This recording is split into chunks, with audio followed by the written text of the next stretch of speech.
kuatkan tekad, kuatkan hati. Negeri ini memanggilmu kawan, belajar bergerak berbagi untuk negeri. Bismillahirrahmanirrahim. Assalamualaikum warahmatullahi wabarakatuh.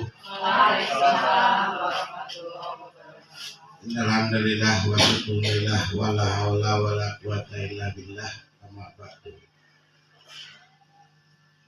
Pertama-tama saya ucapkan terima kasih kepada Pak Igit yang siap mempresentasikan materi tentang penerapan budaya positif.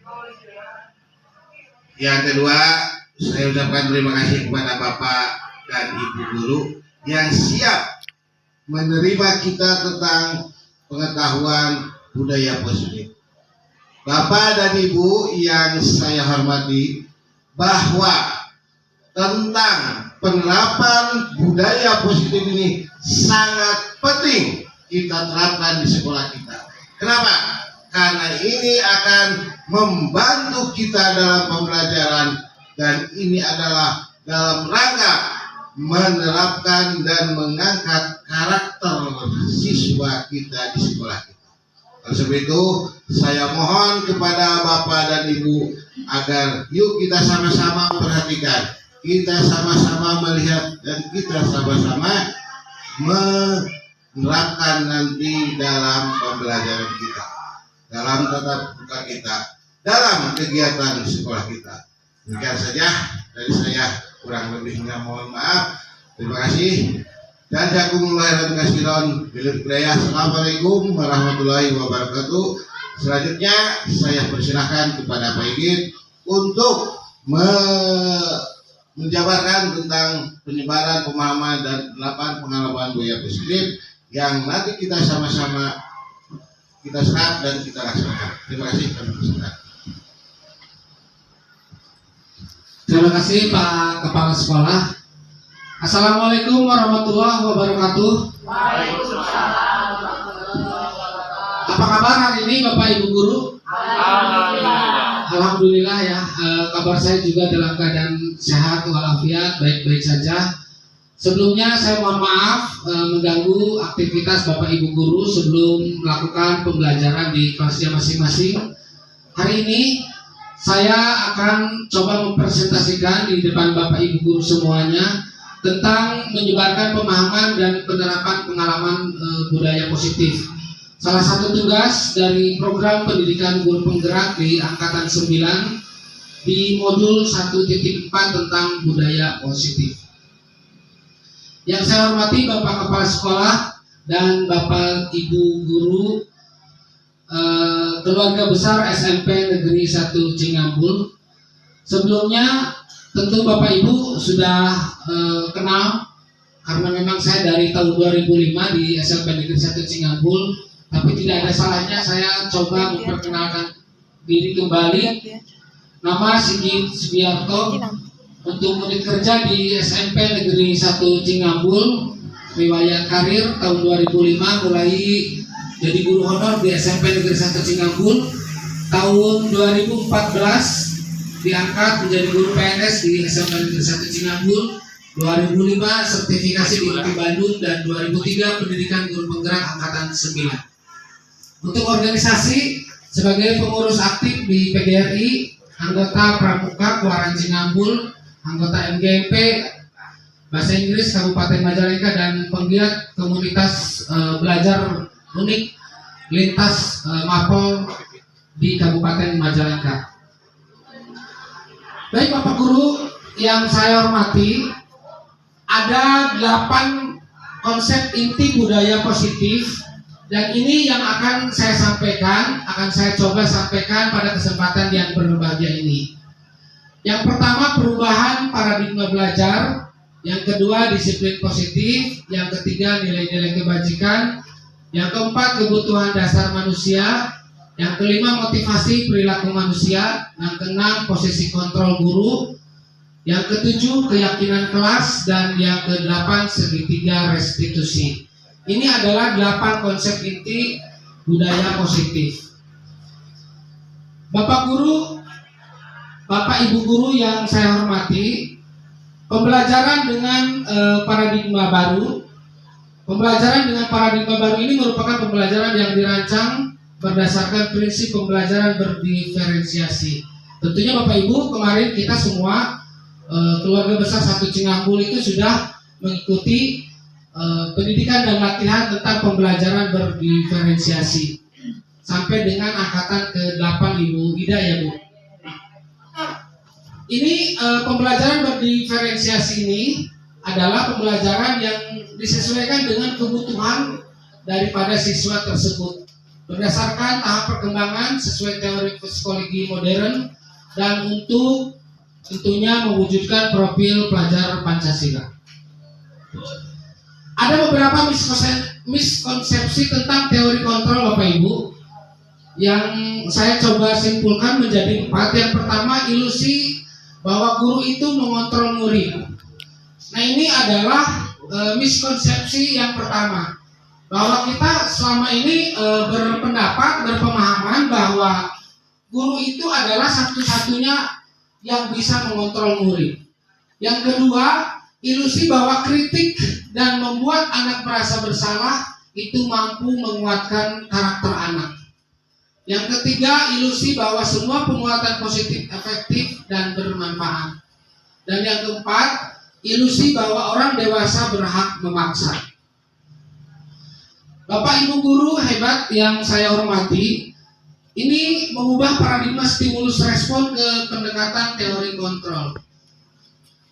Yang pertama ada stimulus respon, lalu ada teori kontrol. Contoh di stimulus respon ini adalah realitas atau kebutuhan kita sama. Ini yang selama ini kita pahami adalah stimulus respon Bapak Ibu. Tapi ternyata di teori kontrol, realitas dan kebutuhan kita adalah berbeda. Di stimulus respon yang kedua, semua orang melihat hal yang sama. Tapi di teori kontrol, setiap orang memiliki gambaran yang berbeda. Saya bacakan 3 saja. Contohnya yang ketiga di stimulus respon, kita mencoba mengubah orang agar berpandangan sama dengan kita. Ini kan biasanya kita begitu. Bagaimana caranya Ibu Tin itu sama sepemikiran dengan saya. Bagaimana Bu Ida setuju dengan saya, itu biasanya kita begitu. Padahal di teori kontrol kita berusaha memahami pandangan orang lain itu berbeda. Karena dunia itu kita berbeda, kebutuhan kita berbeda. Jadi kalau dulu kita sering memaksakan bagaimana caranya Bu Tin itu setuju dengan saya, Pak Ijal setuju dengan saya. Kalau sekarang kita harus lebih memahami bahwa kebutuhan saya, kebutuhan Pak Ijal, keinginan Ibu Tin itu kita berbeda-beda. Itu perbedaan stimulus respon dan teori kontrol. Lalu selanjutnya untuk disiplin positif. Nah, disiplin ini berasal dari kata disiplina yang artinya belajar Bapak Ibu. Disiplin mengacu pada disiplin diri yang memiliki tanggung jawab terhadap apa yang dilakukannya berdasarkan nilai-nilai yang diyakini. Lalu disiplin positif juga merupakan salah satu penerapan disiplin yang bertujuan untuk menumbuhkan kesadaran serta memberdayakan peserta didik tanpa imbalan penghargaan, ancaman, dan hukuman. Nah, ini yang harus digarisbawahi. Ternyata di disiplin positif itu, ketika anak melakukan sesuatu bukan karena ingin dihargai, bukan karena takut ancaman atau karena takut hukuman, tapi harus betul-betul datang kesadaran itu dari dalam diri. Gitu. Sebagai pendidik, tujuan kita adalah menciptakan peserta didik yang memiliki disiplin diri sehingga mereka berperilaku mengacu kepada nilai-nilai kebajikan universal dan memiliki motivasi intrinsik dalam perubahan perilaku ke arah yang lebih baik. Bapak Ibu guru yang saya hormati, ini ada beberapa contoh nilai-nilai kebajikan yang saya ambil nilai kebajikan institusi atau organisasi, profil pelajar Pancasila, lalu ada IBO dan keterampilan hidup atau life skill. Yang lagi kita pahami sekarang adalah nilai-nilai kebajikan yang ada pada profil pelajar Pancasila, yaitu beriman dan bertakwa kepada Tuhan yang Maha Esa dan berakhlak mulia. Yang pertama. Yang kedua, berkebinekaan global, gotong royong, mandiri, kreatif, dan bernalar kritis. Bapak Ibu guru yang saya hormati, seperti yang sudah disampaikan pada kesempatan terdahulu di kesempatan rapat kedinasan, bahwa ada kebutuhan dasar manusia. Ini yang menjadi dasar sebuah kebutuhan pada diri manusia. Kebutuhan dasar manusia adalah segala sesuatu yang kita lakukan untuk mendapatkan apa yang kita inginkan. Seluruh tindakan yang kita lakukan memiliki tujuan tertentu, dan semua usaha terbaik yang kita lakukan adalah dalam rangka kebutuhan dasar kita terpenuhi dengan baik.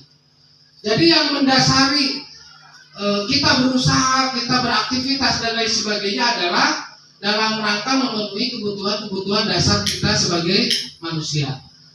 Yang pertama, kebutuhan berdasar bertahan hidup atau survival. Di antaranya contohnya ada makanan, minuman, rumah, keamanan, biologis dan lain sebagainya. Ini kalau kita terapkan di anak-anak, bagaimana anak-anak akan belajar dengan efektif kalau perutnya saja keroncongan gitu. Kalau dari rumahnya saja tidak makan, kalau rumahnya mau roboh karena gempa dan lain sebagainya, tentunya ini akan mempengaruhi daya semangat siswa tersebut. Yang kedua, kebutuhan untuk merasa diterima atau love and belonging. Rasa diterima, dipedulikan, berbagi, kerjasama, menjadi bagian kelompok dan lain-lain. Setelah kebutuhan bertahan hidup itu terpenuhi, kita juga butuh merasa diterima, karena kita adalah makhluk sosial, tidak bisa hidup sendirian.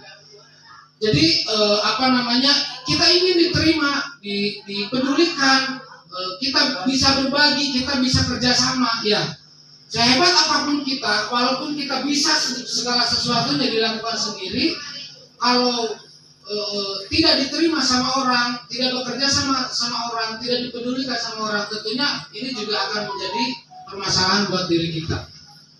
Yang ketiga, kebutuhan kebebasan. Di antaranya contohnya mandiri, memiliki pilihan, mencoba hal baru, bisa mengendalikan diri dan lain sebagainya. Nah, ini juga kebutuhan kebebasan ini adalah kebutuhan dasar kita sebagai manusia. Kita perlu mandiri, ya. Kita perlu punya pilihan, gitu ya.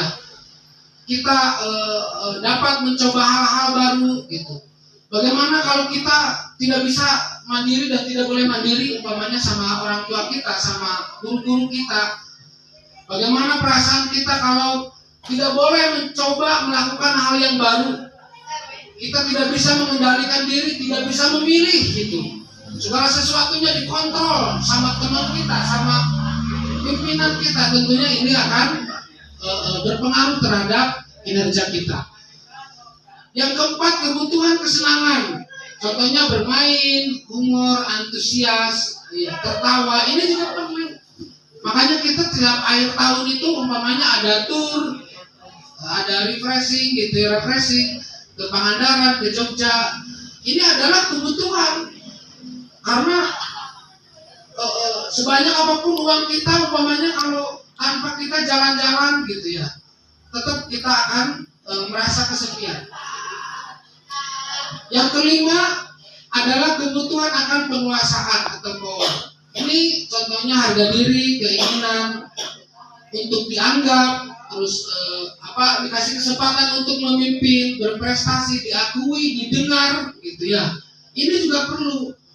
Bagaimana kalau kita tidak pernah didengar sama orang? Bagaimana kalau harga diri kita dilecehkan sama orang, gitu? Keinginan kita tidak dipenuhi, tidak dibantu sama orang, ini juga akan bermasalah terhadap kinerja kita. Ini adalah kebutuhan dasar manusia. Lalu ada dua yang memotivasi perilaku manusia. Yang pertama ada faktor ekstrinsik, yang kedua ada faktor intrinsik. Ada motivasi ekstrinsik. Ini untuk menghindari hukuman atau ketidaknyamanan, untuk mendapatkan imbalan atau penghargaan dari orang lain. Ini motivasi perilaku manusia yang dari luar, ekstrinsik. Contoh, anak kita mau nih mengerjakan PR karena takut dihukum. Nah itu berarti anak tersebut mau melakukan pekerjaan rumah itu, mau mengerjakan tugas itu karena faktor lain, bukan faktor dari dalam dirinya. Kalau tidak dihukum berarti tidak mengerjakan gitu, atau karena dikasih imbalan gitu, diiming-iming dan lain sebagainya. Nah yang kedua itu adalah motivasi intrinsik, ini yang datang dari dalam diri, gitu. Termasuk segala sesuatu, anak-anak kita kegiatan keagamaan dan lain sebagainya. Kita berusaha semaksimal mungkin kalau mereka nanti sholat duha berjamaah, sholat zuhur berjamaah, betul-betul mereka datang dari dalam dirinya, kesadaran bahwa sholat itu penting buat dirinya, gitu. Bukan karena takut tidak dikasih nilai, gitu, dan lain sebagainya. Ini yang kedua, motivasi intrinsik untuk menjadi orang yang mereka inginkan dan menghargai diri sendiri dengan nilai-nilai yang mereka percaya. Betul-betul datang dari dalam dirinya. Bapak Ibu yang saya hormati, ada hukuman, ada konsekuensi, ada restitusi. Ini perbedaannya apa? Kalau hukuman itu biasanya tidak direncana, tiba-tiba kejadiannya. Yang kedua, siswa atau murid tidak tahu apa yang akan terjadi dan mereka tidak dilibatkan gitu. Kalau yang hukuman tiba-tiba semuanya dikendalikan sama guru. Yang ketiga bersifat satu arah. Yang keempat berupa, biasanya kalau hukuman itu berupa hukuman fisik atau psikis. Yang kedua adalah konsekuensi, terencana atau disepakati sesuai dengan peraturan. Ini kalau konsekuensi biasanya direncanakan. Yang kedua, murid tetap dibuat tidak nyaman. Bagaimanapun juga, yang namanya konsekuensi tetap anak akan merasa tidak nyaman. Dan yang ketiga, sikap guru selalu memonitor murid. Dan yang ketiga adalah restitusi, Ibu, Bapak Ibu. Yang pertama, proses menciptakan kondisi bagi murid untuk memperbaiki kesalahan. Yang kedua, proses kolaboratif yang mengajarkan murid untuk mencari solusinya sendiri. Bapak Ibu yang saya hormati, lalu ada beberapa posisi kontrol kita sebagai guru, Bapak. Ini contoh kasus siswa tidak memakai atribut lengkap saat upacara bendera hari Senin. Ketika ada pelanggaran yang seperti ini, maka kita akan diposisikan posisi kontrol yang 5 ini. Bisa kita sebagai penghukum, bisa kita menjadi pembuat merasa bersalah, bisa kita diposisikan atau memposisikan diri kita sebagai teman di depan siswa itu, bisa sebagai pemantau, dan bisa sebagai manajer. Yang pertama, kalau kita mengambil posisi sebagai penghukum, contohnya umpamanya gara-gara siswa tidak memakai atribut lengkap, hormat bendera selama 1 jam, gitu, umpamanya begitu. Bersihkan WC, bersihkan kelas dan lain sebagainya, itu kan dihukum. Lalu yang kedua, kita sebagai posisi pembuat merasa bersalah. Contohnya dengan mengeluarkan statement, ya Allah, nah, berapa kali bapak atau ibu, pokoknya saya bapak ya, berapa kali bapak harus memberitahu kamu, nah, kamu selalu saja mengecewakan bapak, kamu tidak kasihan sama bapak, kamu tidak kasihan sama orang tuamu. Coba bayangkan dan lain sebagainya. Akhirnya anak itu merenung, ya Allah, saya adalah orang yang paling bersalah gitu. Jadi gimana caranya kita sebagai guru membuat anak itu merasa bersalah atas apa yang dia lakukan. Lalu yang ketiga, kita menjadi posisi kontrol sebagai teman di depan siswa-siswa kita. Ayo dong ikutin aturan sekolah. Umpamanya dengan kalimat-kalimat ini contoh saja ya Bapak Ibu. Tolong bantu bapak ya, gitu ya. Tolong bantu ibu ya. Ya udahlah, kali ini bapak maafkan. Tapi jangan sekali-kali lagi ya. Jangan kayak gini lagi ya, gitu. Ya udah selesai. Gitu. Yang keempat, sebagai pemantau. Kalau kita posisinya sebagai pemantau, umpamanya dengan mengeluarkan ini contoh-contoh kalimat, kamu sudah melanggar peraturan sekolah. Kamu tahu konsekuensinya? Setelah upacara, kamu beli atribut ke koperasi dan jangan ulangi lagi. Ini kalau sebagai pemantau. Jadi pemantau itu lebih jelas gitu. Kamu sudah melanggar, setiap orang melanggar berarti harus ini gitu kayaknya. Dan yang kelima adalah kita memposisikan sebagai manajer. Apakah kamu tahu kesalahan kamu? Bagaimana caranya kamu memperbaiki kesalahan kamu? Umpamanya begitu dengan kalimat-kalimat seperti ini. Kamu tahu kesalahan kamu? Tahu Pak, apa kesalahan kamu? Saya tidak memakai atribut Pak saat upacara bendera. Terus bagaimana cara kamu memperbaiki kesalahanmu itu? Nanti mulai besok saya mau beli atribut Pak. Saya mau tempel atribut di seragam saya. Jadi Bapak Ibu, di posisi manajer ini ada perbedaan dengan posisi-posisi lain. Kalau posisi manajer, kita sebagai guru mengarahkan agar siswa mencari solusi atas kesalahan atau permasalahannya sendiri. Gitu Bapak Ibu. Ayo Bapak Ibu, kita refleksikan diri kita masing-masing. Posisi kontrol apakah kita ini? Posisi kontrol apa ya saya? Gitu. Saya kecewa sekali dengan kamu. Kamu tidak pernah benar melakukannya. Apa rencanamu untuk menyelesaikan masalah ini? Ayolah lakukan demi Bapak. Kamu tidak akan pernah dapat nilai kalau tidak mengerjakan tugas. Biasanya kalimat-kalimat yang mana yang sering kita ucapkan atau posisi kontrol di mana nanti kita akan ketahuan dari kalimat-kalimat yang sering kita lontarkan di kelas. Bapak Ibu yang saya hormati, yang selanjutnya adalah ada keyakinan kelas. Mengapa keyakinan kelas? Mengapa tidak peraturan kelas saja? Gitu ya. Kenapa sih keyakinan kelas? Kenapa tidak peraturan kelas saja? Nah, Bapak Ibu, pembentukan keyakinan kelas ini bersifat abstrak. Yang kedua, berupa pernyataan-pernyataan yang universal. Yang ketiga, dibuat dalam pernyataan positif. Yang keempat, kalimatnya simpel dan mudah diingat. Yang kelima, sesuai dengan kondisi kelas dan sekolah sehingga mudah diterapkan. Dan yang terakhir, semua warga sekolah atau kelas dilibatkan saat membuat keyakinan kelas atau keyakinan sekolah. Jadi Bapak Ibu, kenapa keyakinan kelas tidak peraturan kelas atau tata tertib kelas? Karena gini Bu, kalau keyakinan kelas itu dibuat melibatkan seluruh pihak, gurunya, siswanya, kepala sekolah, bahkan orang tua boleh dilibatkan. Jadi seluruh pihak yang akan melaksanakan keyakinan kelas itu atau keyakinan sekolah itu dilibatkan. Beda dengan peraturan atau tata tertib. Ketika siswa masuk ke sekolah, peraturan dan tata tertib itu sudah ada di sekolah. Hanya dibuat oleh satu pihak, umpamanya hanya dibuat oleh tim guru saja, umpamanya gitu, tanpa melibatkan orang tua, siswa, dan pihak-pihak lain seperti komite. Kalau keyakinan kelas itu melibatkan seluruh pihak, termasuk nanti keyakinan kelas apa yang diinginkan sama siswa itu kita tanya sama siswa, kira-kira di kelas 7A ini apa yang diinginkan? Pak, di kelas 7A ini yang paling sering pelanggaran itu adalah membuang sampah Pak.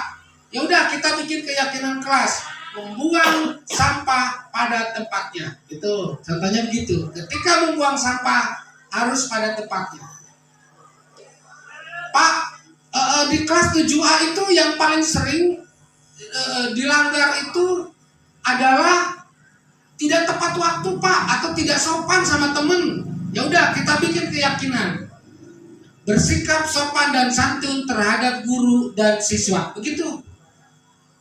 Dan kalimat pada keyakinan kelas adalah kalimat positif, bukan bentuk kalimat negatif. Bukan begini, tidak boleh membuang sampah, tidak boleh terlambat, jangan tertawa di saat belajar, jangan ribut di saat guru menerangkan. Itu tidak begitu. Jadi kalimatnya bukan kalimat dalam bentuk kalimat negatif, tapi dalam bentuk kalimat positif. Dan tidak usah banyak, tapi yang diinginkan dari kelas 7A itu. Jadi bisa saja keyakinan kelas di 7A dan 7B, 7C itu akan berbeda. Kalau di 7B itu tidak usah Pak, keyakinan kelas tentang kebersihan, karena siswa di 7B sudah tertib tentang kebersihannya, sudah tidak buang sampah. Tapi di 7B itu umpamanya kesepakatan keyakinan kelasnya tentang iuran, umpamanya membayar iuran tepat waktu, umpamanya gitu. Kalau di 7A iuran sudah bagus, berarti gak usah. Jadi nanti keyakinan kelas itu akan berbeda-beda setiap kelas, setiap siswa sesuai dengan keinginan. Beda dengan tata tertib Pak. Tata tertib itu biasanya bersifat seluruh, ya, dan kalimatnya biasanya dalam bentuk kalimat negatif. Maksudnya tidak boleh, dilarang dan lain sebagainya. Bapak Ibu, ada segitiga restitusi dalam menghadapi atau mengatasi sebuah permasalahan siswa. Suatu proses dialog yang dijalankan oleh guru agar dapat menghasilkan murid yang mandiri dan bertanggung jawab. Nah, ini adalah segitiga restitusi ini adalah langkah-langkah ketika Bapak Ibu kita semua akan mengatasi sebuah permasalahan siswa. Yang pertama di segitiga restitusi adalah menstabilkan identitas Bapak Ibu. Yang pertama yang kita lakukan ketika kita menghadapi siswa bermasalah, stabilkan dulu identitasnya. Contohnya begini, berbuat salah itu wajar nak, gitu. Umpamanya anak itu salah, lalu dipanggil sama kita stabilkan dulu identitasnya, bikin pengakuan. Soal kalimat-kalimat ini ibaratnya kalimat rangkulan Pak. Ketika anak sedang bermasalah, lalu dirangkul itu akan lebih tenang gitu. Berbuat salah itu wajar nak, gitu. Umpamanya begitu. Manusia itu nggak ada yang sempurna. Jangankan kamu, Bapak saja pernah berbuat salah yang seperti itu. Ini adalah kalimat-kalimat dalam rangka menstabilkan identitas. Kamu berhak kok merasa begitu. Kamu berhak kok. Kamu nggak apa-apa. Kamu wajar kok marah begitu. Kamu wajar kok bisa sampai seperti itu. Ini adalah proses bagaimana anak distabilkan identitasnya. Yang kedua, langkah yang kita ambil pada saat melakukan penyelesaian sebuah permasalahan siswa adalah validasi tindakan yang salah. Validasi dulu tindakan yang salahnya itu apa. Contohnya dengan kalimat-kalimat seperti ini Bapak Ibu. Kamu pasti punya alasan ya kenapa kamu melakukan itu. Kamu pasti punya alasan sehingga kamu nggak pakai atribut. Pokoknya begitu ya. Untuk kasus yang tadi atribut. Padahal kamu bisa melakukan hal yang lebih buruk dari ini. Jadi Bapak ini bangga loh sebenarnya sama kamu. Kamu itu untung cuma ngomong. Padahal kamu bisa saja melakukan yang lebih dari itu. Bisa kamu memukul, bisa menendang, bisa melempar. Tapi untungnya kamu tidak melakukan itu. Nah, ini adalah validasi tindakan yang salah. Kamu patut bangga karena kamu telah melindungi sesuatu yang berharga buat kamu. Kalimatnya begitu. Umpamanya contoh, kamu melakukannya karena mempertahankan sesuatu yang penting bagi kamu ya. Umpamanya anak itu biasanya kasus di kelas itu rutin berantem umpamanya gitu ya. Ketika tindakan yang kedua yang kita lakukan adalah memvalidasi tindakan itu. Umpamanya kamu berantem itu mempertahankan harga diri kamu ya gitu. Umpamanya begitu. Ya, ini adalah memvalidasi tindakan yang salah. Lalu yang ketiga, setelah tadi dua langkah tadi, yang terakhir segitiga restitusi itu adalah menanyakan keyakinan Bapak Ibu. Contohnya, nah, kamu tahu nggak keyakinan kelas kita? Tahu Pak? Apa? Harus sopan sama guru dan teman. Sopan santun terhadap guru dan teman. Oh, tapi ternyata kamu hari ini tidak sopan ya sama Bapak Ibu guru. Berarti kamu telah melanggar kesepakatan kelas yang kita buat ya kan? Iya Pak. Seharusnya kamu tahu nggak seharusnya saya nggak boleh Pak. Harusnya saya sopan sama guru. Harusnya saya sopan sama teman. Oh gitu. Terus bagaimana cara mengatasinya? Saya harus minta maaf sama Bu Tim. Saya harus minta maaf sama teman saya. Artinya kita bertugas menggiring anak siswa untuk mencari solusi atas permasalahan yang dilakukan sama siswa tersebut. Ini adalah menanyakan keyakinan. Contoh-contoh kalimatnya begitu Pak. Bapak Ibu, nanti saya coba putar videonya. Ini dalam bentuk foto, tapi nanti ada videonya juga. Ini adalah contoh penerapan segitiga restitusi yang saya lakukan di kelas 7A. Jadi ceritanya Alfa dicontek pekerjaannya sama temannya, lalu berantem gitu ya para saya, dan saya coba lakukan segitiga restitusi di kelas 7A bersama Alfa. Baik Bapak Ibu semuanya, dalam penerapan program disiplin positif, hendaknya guru memiliki standar kepribadian profesional dan sosial yang baik, di mana guru mampu merefleksikan dirinya dalam posisi kontrol saat ini. Bagaimana perjalanan dirinya sebagai amang atau manajer yang menuntun murid-muridnya menjadi insan yang mandiri, merdeka dan bertanggung jawab, sesuai dengan tujuan atau standar pendidikan nasional.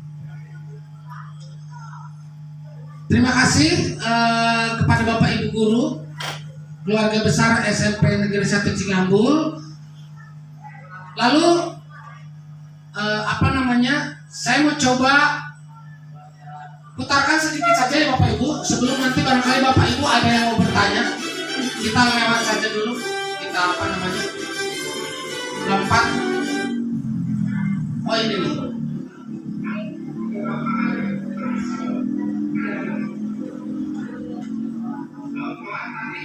Bapak Ibu, ini adalah contoh penerapan segitiga restitusi yang saya lakukan di kelas 7A.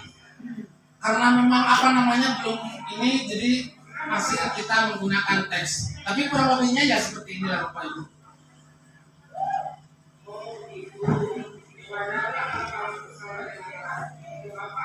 Begitu ya Bapak Ibu semua. Salah satu contoh penerapan segitiga restitusi yang saya lakukan di kelas 7A bersama Ananda Alfa. Baik, Bapak Ibu, ada yang bertanya tentang ini? Butin mungkin? Ya. Banyak Pak Hid.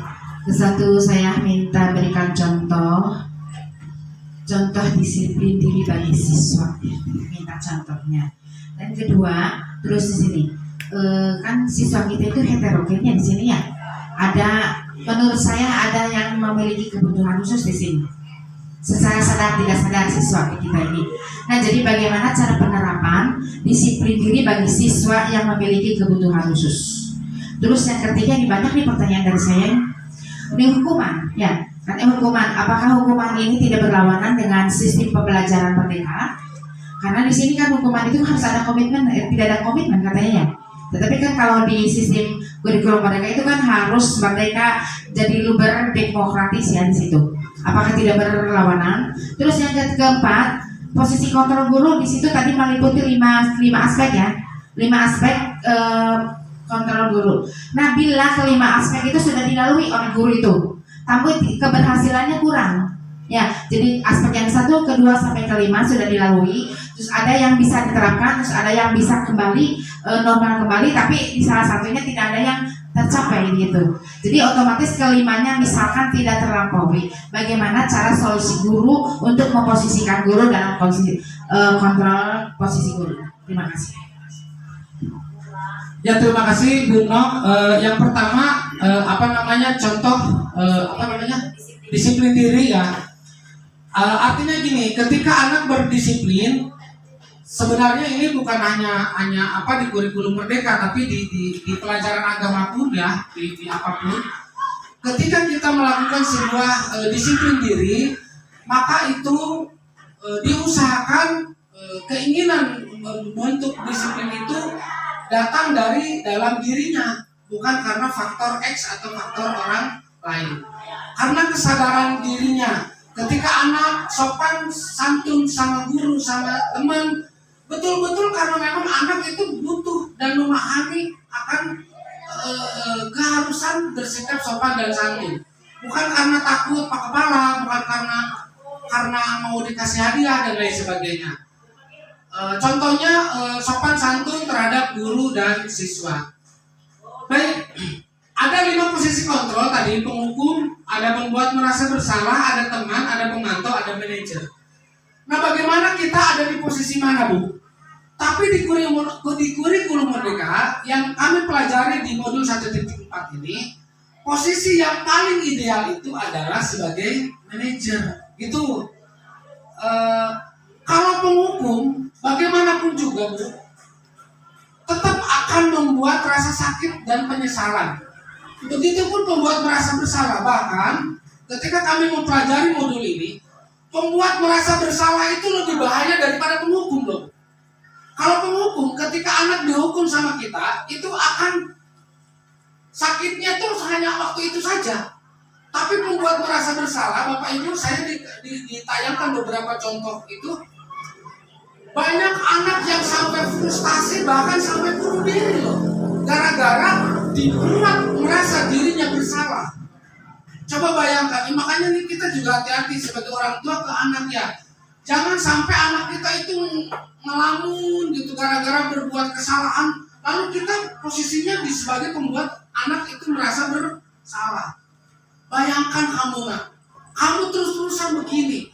Coba nanti besok lusa bapak ibumu meninggal, kamu sama siapa? Kamu makan sama siapa? Sekarang kamu enak, minta uang tinggal minta. Mau motor dibeliin, apa dibeliin, nanti besok lusa kamu nggak ada orang tuamu meninggal. Akhirnya anak ngelamun, Pak, depresi, itu ada yang sampai bunuh diri. Membuat merasa bersalah lebih bahaya daripada penghukum. Ada juga teman, ini yang sering kita lakukan dan yang saya lakukan sering sebelum-sebelumnya. Jadi kita itu memposisikan kita sebagai teman, seperti teman dengan siswa. Sudahlah, nanti Bapak bantulah, tenang aja. Kamu yang penting sekarang ikut dulu kerja. Nanti kalau ada kurang-kurang, Bapak dibantu nanti. Padahal yang seperti itu ternyata efeknya tidak bagus untuk jangka panjang kepada psikologis anak. Begitupun sebagai pemantau. Pemantau itu seolah-olah kita adalah superhero gitu. Oh begitu ya? Kamu gak boleh begitu. Ketika kamu begitu, maka kamu harus begini. Kamu gak mengerjakan PR, kamu tahu orang gak mengerjakan PR seperti apa? Tidak mengerjakan PR, denda 1.000. Seperti itu, Pak. Tapi yang paling ideal adalah sebagai manajer. Manajer sebagai dirinya, kita sebagai guru, dan siswa berusaha menjadi manajer buat dirinya sendiri. Ketika anak itu rajin sholat, betul-betul datang dari keyakinan dan keinginan dirinya. Ketika anak itu datang ke kelas, betul-betul kesadaran atas dirinya. Bukan karena takut Pak Kepala, bukan karena takut Pak Iwan, takut saya dan lain sebagainya. Begitupun di ibadah-ibadah umpamanya begitu. Walaupun dalam proses pembelajarannya kita mesti ada dipaksa dulu dan lain sebagainya, tapi tetap kita berusaha bagaimana anak itu adalah timbul kesadaran dari dalam dirinya. Jadi pertanyaannya, penghukum itu bertentangan? Ya bertentangan. Dan yang diharapkan di kurikulum Merdeka adalah kita jangan sebagai penghukum, tapi kita sebagai manajer. Jadi usahakan janganlah sebagai penghukum itu gitu. Dan yang paling ideal, yang paling diimpikan oleh seluruh guru tentunya posisi kontrol sebagai manajer. Lalu bagaimana kalau semua itu sudah dilakukan, semua langkah-langkah restitusi umpamanya ketika mengatasi masalah sudah dilakukan, tapi tidak berhasil pula? Begini Bapak Ibu, ketidakberhasilan itu mungkin saja ada perencanaan yang tidak sempurna, mungkin saja ada langkah yang terlewat, mungkin saja ada kegiatan-kegiatan yang tidak efektif dan lain sebagainya. Tapi Bapak Ibu, ketika kita melakukan segala sesuatunya dengan ikhlas, dengan sepenuh hati, terencana dengan baik, sesuai dengan aturan, sesuai dengan keinginan pemerintah dan lain sebagainya, maka kita jangan pernah lelah dan pernah bosan berjuang itu untuk menciptakan budaya positif di sekolah. Tidak berhasil juga, jatuh juga bangkit lagi, jatuh juga bangkit lagi. Makanya ketika kita bermimpi tentang sesuatu. Orang bilang bermimpilah setinggi langit, nanti kalau jatuh di antara bintang-bintang. Kalau bermimpinya setinggi pohon kelapa, ya jatuhnya ke pematang sawah gitu. Itu Ibu, terima kasih Bu Nok. Mohon maaf, akhirnya kita berharap pada kegiatan ini ada sesuatu yang bisa didapat oleh Bapak Ibu, apa manfaat buat diri saya, buat Bapak Ibu, dan buat sekolah. Mudah-mudahan kita bisa menerapkan disiplin positif di sekolah. Ketika anak berbuat disiplin positif, betul-betul anak itu datang dari kesadaran dirinya. Terima kasih Bapak Ibu semuanya, Bapak Kepala Sekolah, terima kasih atas kesempatannya. Mohon maaf atas segala kekurangan. Nanti bisa dilanjut setelah acara ini, barangkali ada yang mau didiskusikan. Sekali lagi, terima kasih Pak Kepala, terima kasih Bapak Ibu Guru atas waktu dan kesempatannya untuk kita melanjutkan kegiatan pembelajaran di kelasnya masing-masing. Usikum wa nafsi bitaqullah. Wassalamualaikum warahmatullahi wabarakatuh.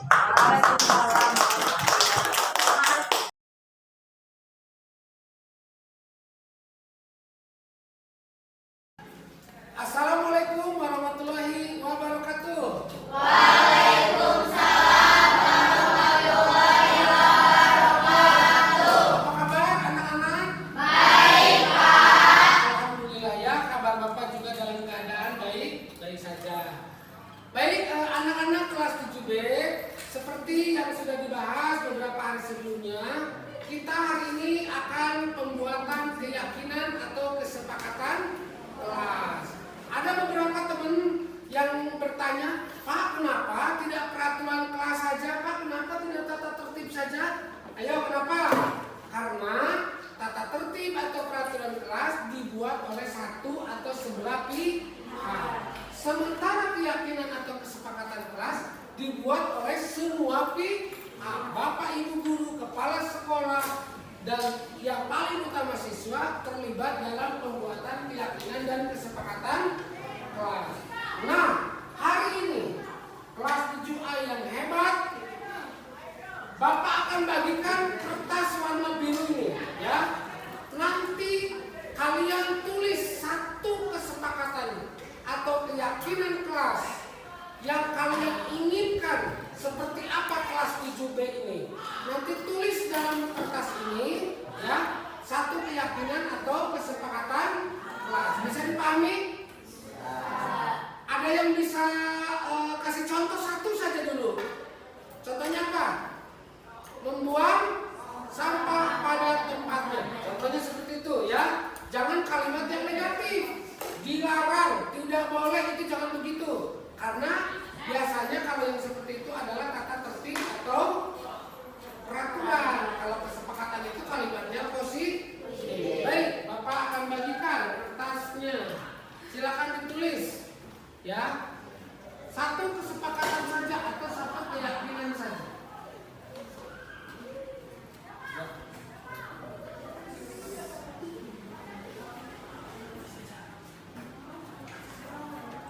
Ayo ditulis ya. Nanti setelah ditulis, ayo tulis yang kalian inginkan. Nanti setelah ditulis, ditempel di papan tulis, ya. Nih, ini. Ayo. Ya, boleh. Ayo langsung ke depan ditempel. Bagus. Kira-kira apa ya yang diinginkan sama kelas 7B? Ayo nih. Nah, ini yang ada semangatnya nih. Ini padahal atas. Ayo, ditempel. Ayo. Ayo, boleh ditempel.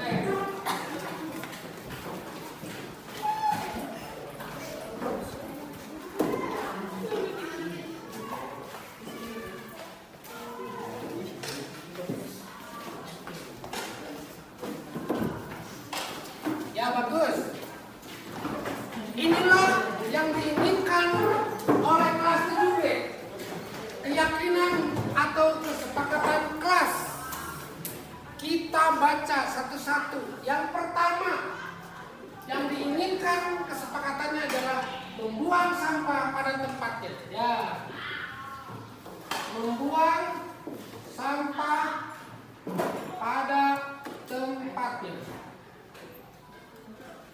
Yang kedua apa ya? Kita baca. Berdoa sebelum dan sesudah belajar. Berdoa sebelum dan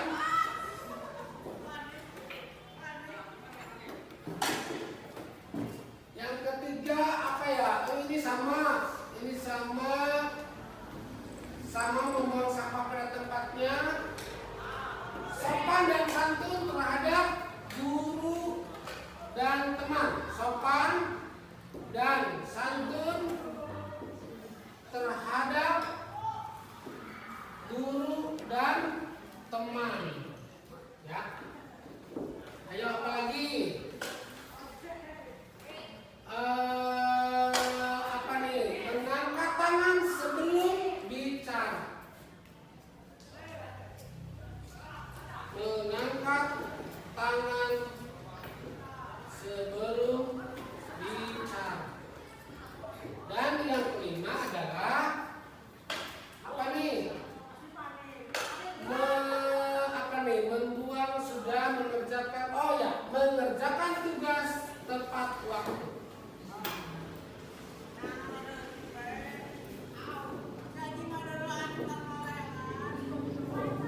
Dari sekian banyak keyakinan atau kesepakatan kelas yang diinginkan oleh kelas 7B, setelah kita simpulkan dan kelompokkan, ternyata ada 5 keyakinan atau kesepakatan kelas yang diinginkan oleh kelas 7B.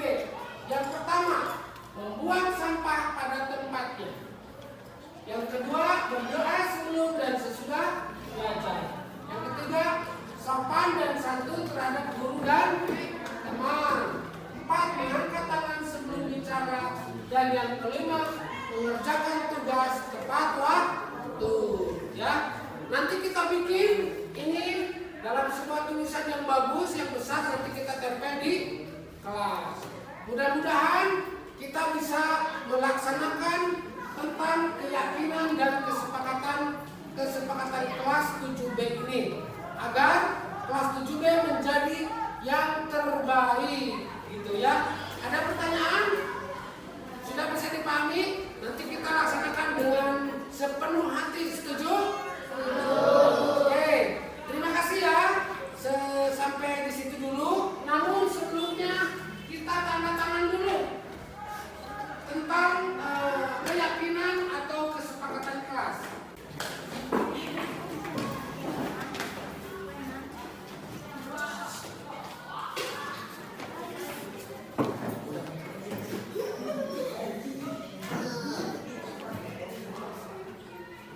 Ya boleh, ya cukup.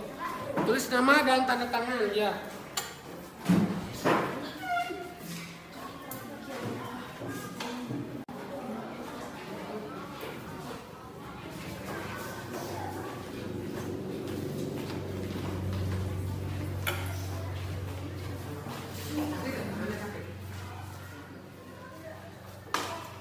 Ayo, nah nanti kita akan melaksanakan keyakinan dan kesepakatan kelas ini. Ya. Baik anak-anak kelas 7B yang hebat, luar biasa. Terima kasih. Hari ini kita telah membuat keyakinan atau kesepakatan kelas.